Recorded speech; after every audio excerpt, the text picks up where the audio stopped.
هذه السنة هي عبارة عن نقلة نوعية بطريقة تفكير البشر بشكل عام. اللي صار هو أمر ما يطري على بال أحد أبداً، وأنا متأكد أن الواقع اللي حاشت العالم بعد كم سنة لو نسولف عنها راح يستغرب البعض. السوق العقاري في سنة 2020 وخصوصاً الربع الأول كان في منطقة ضبابية وسط الأخبار والتحذيرات والوضع السياسي بشكل عام. صحيح كان في إقبال وتداول بالسوق على أن السوق يبي يكمل ما بلش فيه في سنة 2017 من تدرج وتعافي وارتفاع أعداد التداولات وكذلك ارتفاع الأسعار. وأكثر الناس اللي عاشوا المشهد العقاري اللي شروا قبل الحجر وانطروا يكملون معاملات التحويل العقاري لبعد الإقفال، لأن كان الوضع مو مفهوم وحتى التوقعات ما كانت تدري وين السوق رايح. انخفاض أسعار النفط وتداعيات كورونا كانت من أهم العوامل اللي مر عليها السوق في الربع الأول من السنة، وكذلك الأحداث السياسية. وأكيد تأجيل سداد القروض والأقساط من أهم الشغلات اللي سوتها الحكومة على غرار حل مشكلة الإقفال العام. واللي شفنا أن المشاريع الصغيرة والعمارات الاستثمارية اللي كانت مخصصة لسكن العمال بشكل عام هي الأكثر تضرراً من الإقفال ومن الجائحة من الناحية المادية والاقتصادية. ونظراً للوضع الاقتصادي من انخفاض أسعار النفط والتوقف الإجباري لغالب المشاريع، تم تخفيض سعر الفائدة إلى نسبة استثنائية وصلت إلى 1.5%، وهذا اللي أعطانا هوية للسوق وما سيحدث في المستقبل القريب، يعني بعد الإقفال وبعد رجوع الناس لممارسة أعمالهم كحد أدنى. الفائدة بسعر استثنائي يعني طبيعي الناس تتوجه للبنوك وتاخذ قروض وتبدي تنقل الأموال إلى الأسواق. ولاحظنا شلون تحرك سوق العقار السكني وانطرحت أراضي في مدينة صباح الأحمد البحرية اللي خلت السوق والتداولات كلها تتحرك، وارتفعت أسعار إيجارات الشاليهات لعدم قدرة الناس على السفر. كل هذا حرك الأسواق وكان سبب من الأسباب الأساسية لوصول السوق إلى أسعاره الاستثنائية وأسعاره الجديدة في سنة 2021. يعني إذا شفنا تداولات الربع الثالث بس من سنة 2020 اللي حققت 739 مليون دينار، وهذا رقم يعتبر جديد خصوصا الربع الثالث اللي تكون فيه إجازات الصيف والأعياد، بس هذا اللي عطى طابع أن الناس بدأت تتحرك بعد الكبت رغبة لتحقيق مطالبها الاستثمارية.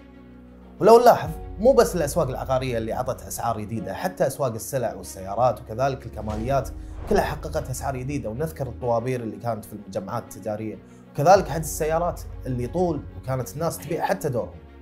سنة 2020 بين أنها كملت الارتفاعات اللي حققتها السنوات اللي قبلها، ولكن بشكل استثنائي، واللي ساندتها العوامل الاقتصادية من انخفاض أسعار الفائدة وكذلك تشجيع الناس على الدخول للأسواق بشكل عام.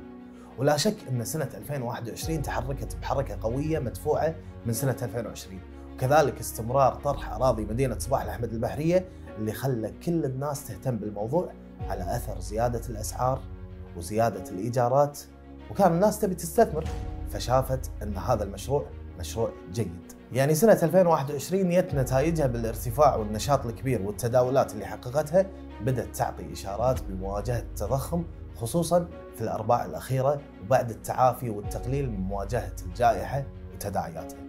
ويظهر أن البنك الفيدرالي الأمريكي بلش يحط خطط للتغلب على التضخم وأخذ يرفع أسعار الفائدة تدريجياً للمحافظة على أداء الأسواق بشكل عام، إلى أن دشينا في سنة 2022 والوصول إلى درجات عالية من مؤشر القوة الشرائية النسبية. صحيح كان الطلب على السوق العقاري لا زال بنشاطه ولكن بنسبة أقل من سنة 2021، ولكن استمر السوق بالحركة والقوة النسبية الشرائية استمرت بالارتفاع إلى أن وصلنا إلى تشبع الشراء والتضخم، ووقفت الخطط الاستثمارية وبلش عامل الترقب، والدورة العقارية وصلت إلى مرحلة البناء والتطوير وانتهت تقريباً من مرحلة الشراء. وصل متوسط سعر المتر في العقارات في بداية سنة 2022 إلى أرقام كبيرة. العقار السكني متوسط سعر المتر وصل إلى 1000 دينار للمتر، والاستثماري تقريباً 1570، والتجاري 4200 دينار للمتر. ومن هذه اللحظات بدأ السوق العقاري يعطي إشارات للترقب، وصل السوق العقاري إلى سوق مشتري أكثر من كونه من سوق بايع إلى حد ما. يعني معدل الطلب بين أنه قاعد يدخل بدائرة التراجع وتوفر الخيارات ومراقبة الأسعار بعد ما كان مندفع، لأن العرض كان يمثل الندرة والقوة كانت عند الأسعار المعروضة في السوق وسرعة التداولات. وهذه المراحل اللي مر فيها السوق من الربع الثالث لسنة 2020 إلى يومنا هذا. زين، خل أقول لكم شغلة. بديت بالسلسلة اللي تشرح عن أهم المحطات اللي مر فيها السوق العقاري لمعرفة طريقة وحركة السوق والعوامل الاقتصادية اللي مرت وغيرت طريقة السوق بشكل عام. وأعطانا صورة أن السوق العقاري المحلي ممكن يمر بمراحل هدوء، ولكن سرعة التعافي وتحقيق أرقام تداولات وأسعار جديدة هو الأمر السائد بعد أي وقفة أو أي أزمة في السوق العقاري.